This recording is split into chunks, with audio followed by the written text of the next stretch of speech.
Hello, welcome to our first book review. I've got 3 books here. First one being Outlive by Dr Peter Attia. Read them in. So Outlive by Dr Peter Attia is a book about not necessarily living longer, but about how you're going to spend the last 10 plus years of your life and how you want to spend it. How do you see yourself spending it, and what do you need to do now to enable that to happen?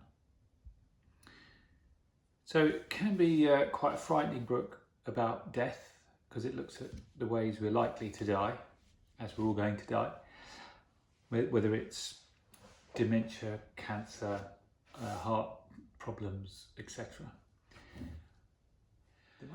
So in summary, the book is about looking at where you are currently. So that might mean having lots of tests. You might already know certain things. There might be certain genetics. But he questions genetics as well. As a lot of things we assume are genetic, we can actually change. But as many tests, he runs a clinic. So if you were to go and see him, you'd go in and have tests for absolutely everything.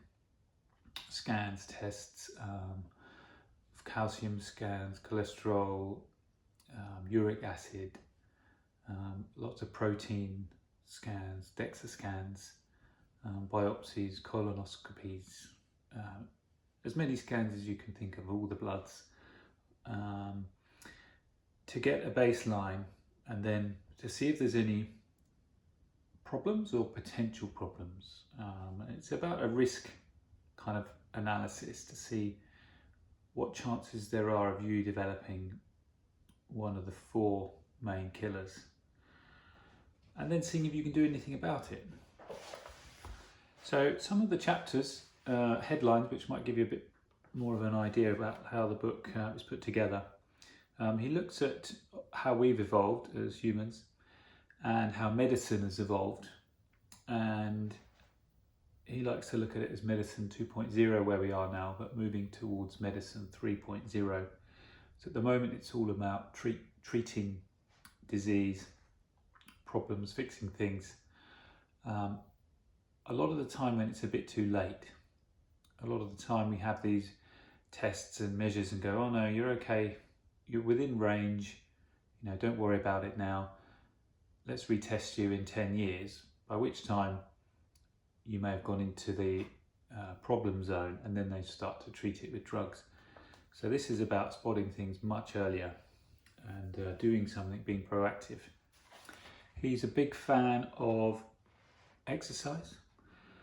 So I think a lot of us really underestimate how much effort it is when we're in our later years to be able to do the most simple things, carrying stuff, traveling, getting up and down off the floor.